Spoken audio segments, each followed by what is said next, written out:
60 Minutes, Rewind. In the history of spaceflight, only 4 entities have launched a space capsule into orbit and successfully brought it back to the Earth: the United States, Russia, China, and Elon Musk. Mr. Musk is a wealthy internet entrepreneur who has vowed to revolutionize space exploration by bringing down the astronomical costs. And that can't happen fast enough for NASA, which retired the shuttle last summer and now has to pay its old rival Russia to fly American astronauts into space. Musk is one of the contenders vying for a NASA contract to build America's next manned spacecraft, a contest he believes he has the right stuff to win.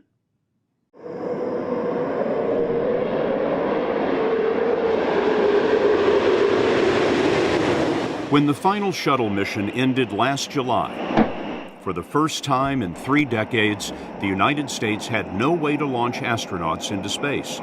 It was the end of one era and the beginning of another. Instead of NASA designing the next manned spacecraft, the White House decided that private industry should design, build, and fly it, opening space to commercial development. One of the companies vying for that contract is SpaceX. Elon Musk is the founder and CEO. Is what we are experiencing at this moment in time the turning point in man's reach for space, going from governments to private companies like yours? I think we're at the dawn of a new era, and I think it's going to be very exciting. What we're hoping to do with SpaceX is to push the envelope and provide a reason for people to be excited and inspired to be human. Musk is 40 years old, a naturalized American citizen, and reportedly worth nearly $2 billion. He isn't your typical corporate CEO.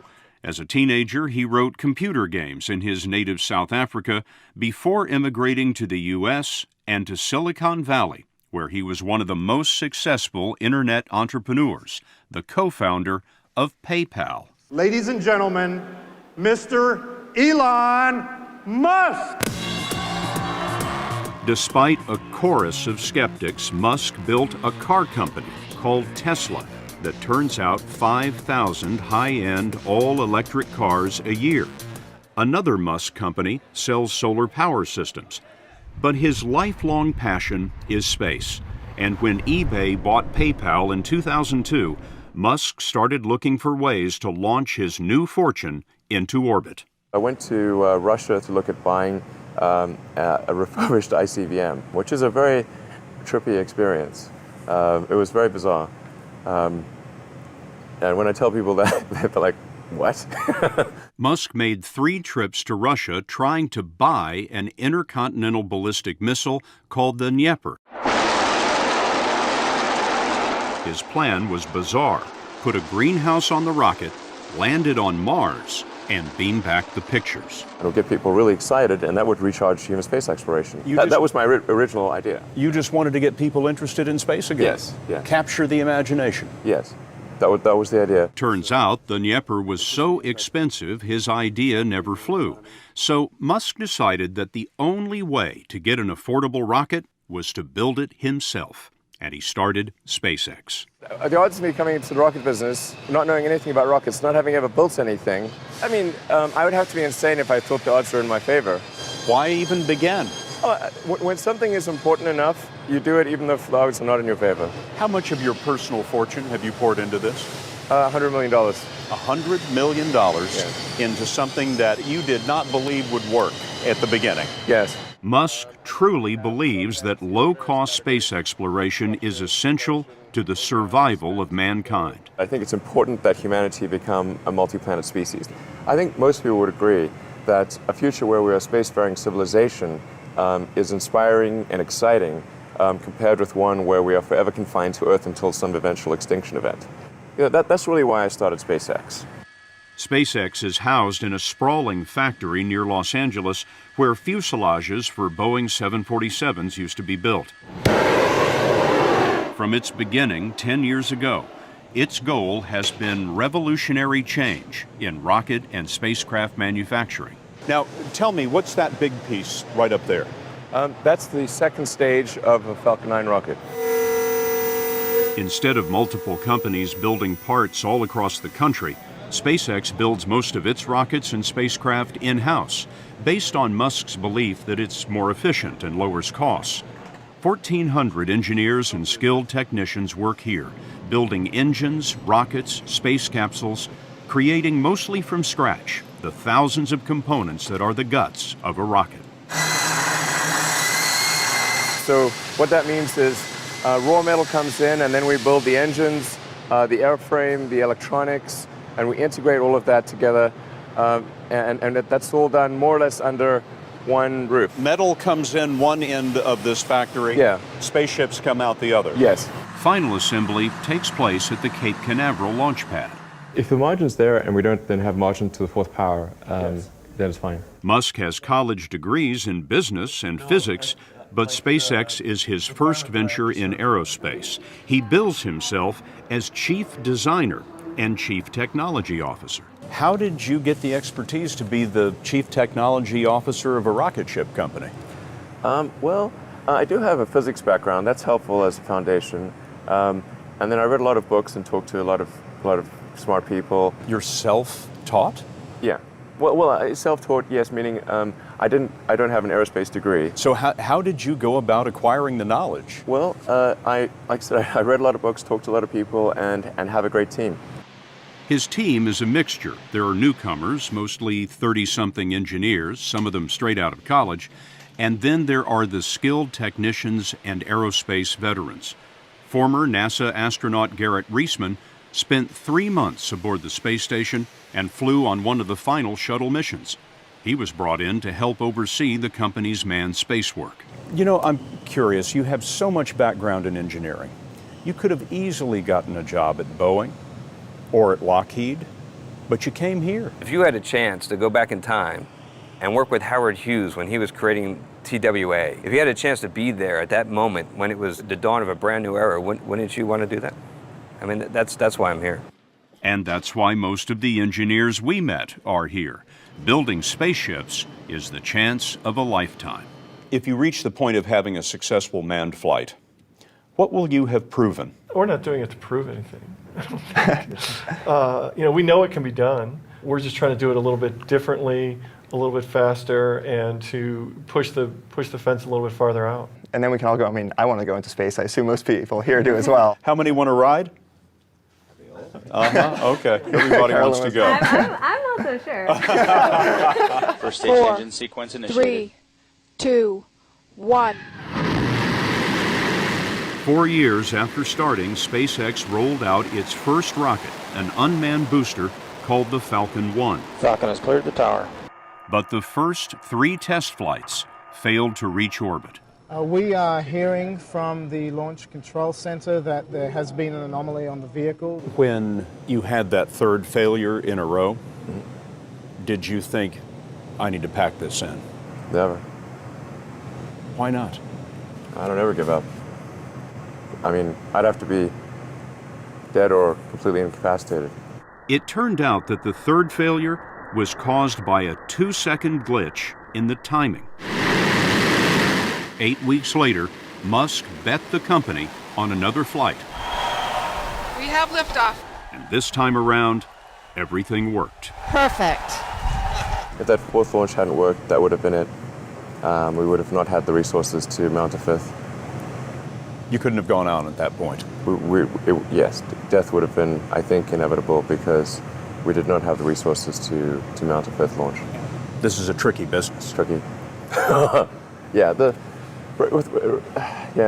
wish it wasn't so hard. The story will continue after this.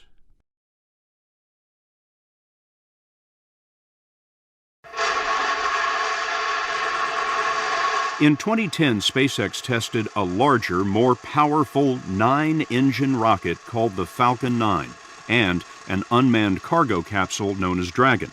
It was the first privately developed rocket designed to carry cargo and eventually astronauts to the space station. MVAC ignition confirmed. 3.2 kilometers per second.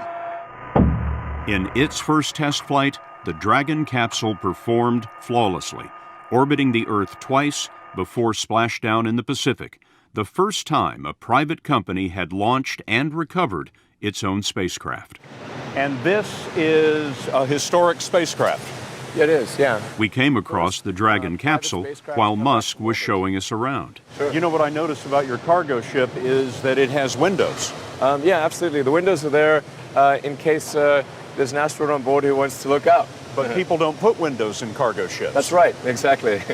So what that tells me is that this was never intended to be only a cargo ship. No, the Dragon was always designed to carry astronauts.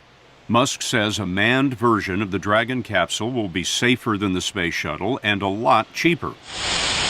Engineers are already designing escape rockets, life support equipment, and computer guidance systems. They were studying seating for 7 when we were there.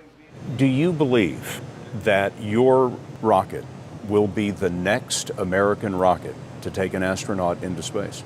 I believe that is the most likely outcome, yes.